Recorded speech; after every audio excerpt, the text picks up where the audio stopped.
and Naples, which were added to his LFA ownership.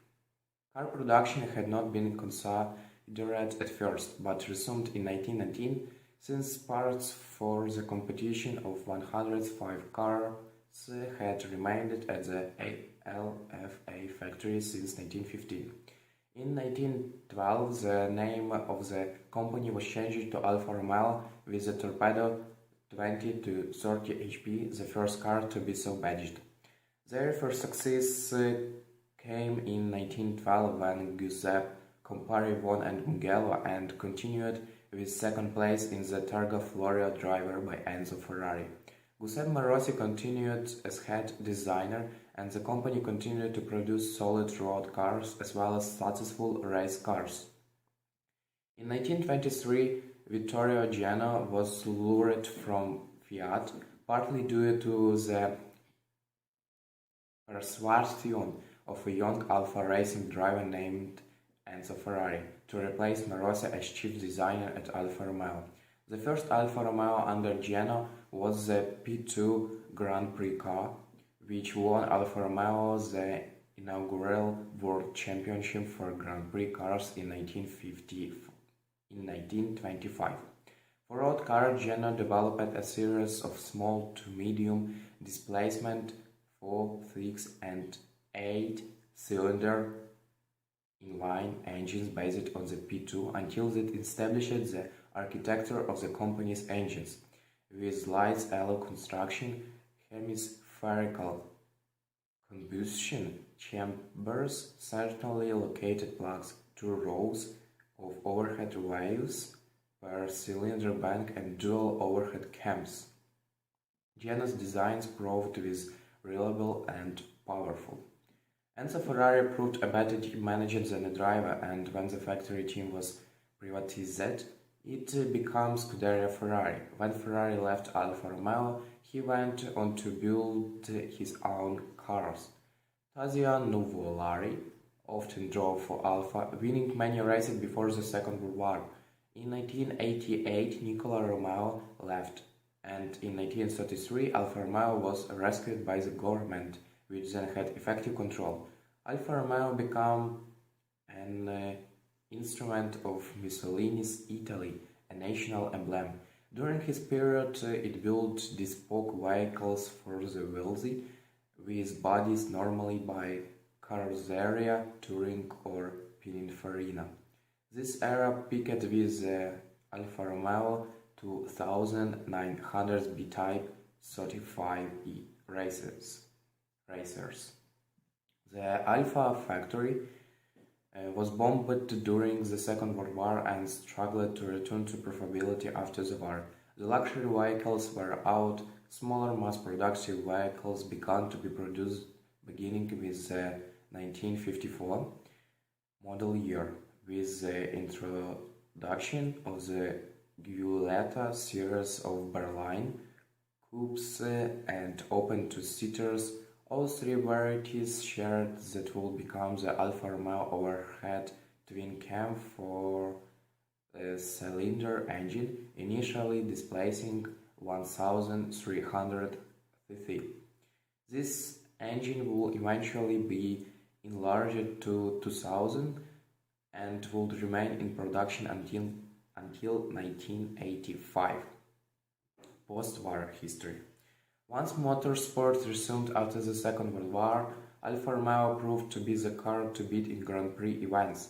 The introduction of the new formula for a single-seat racing car provided an ideal setting for Alfa Romeo Type 158 Alfetta, adapted from a pre-war Voiturette, and Giuseppe Farina won the first Formula One World Championship in 1950 in the 158.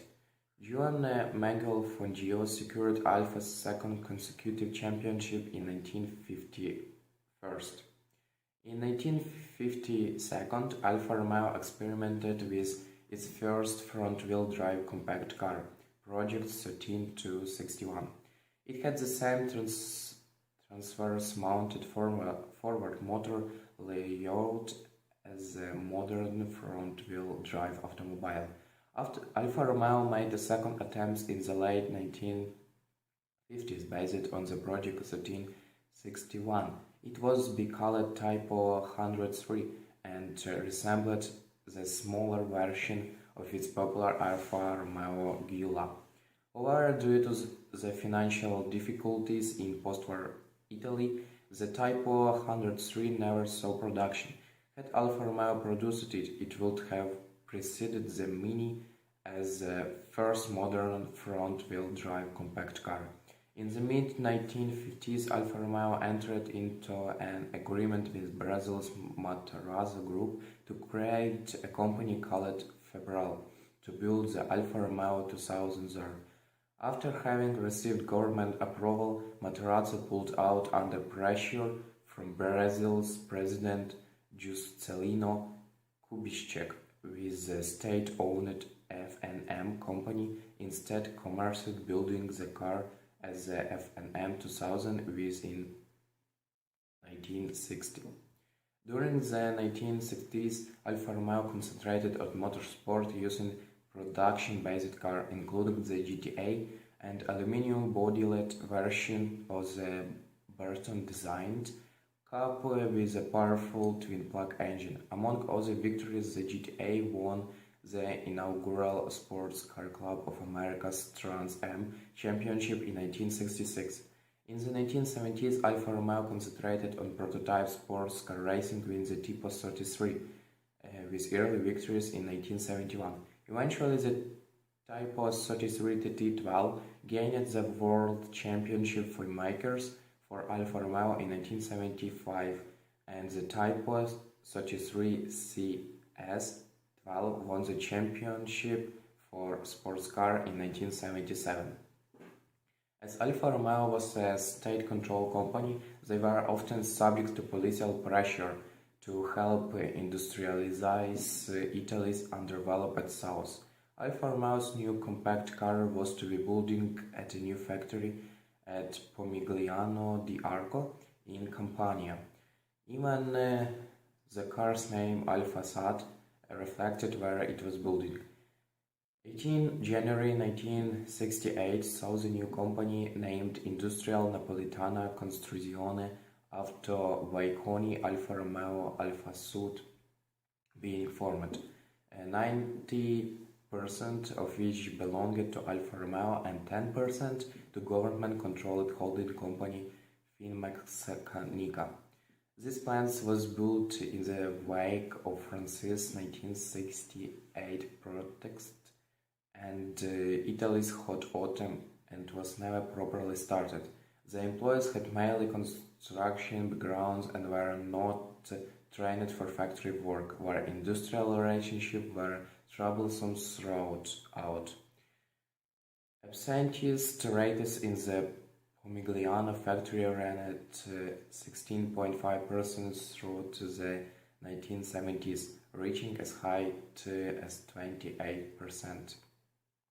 By the 1970s, Alfa Romeo was again in financial trouble, with the company running at about 60% of capacity in 1980.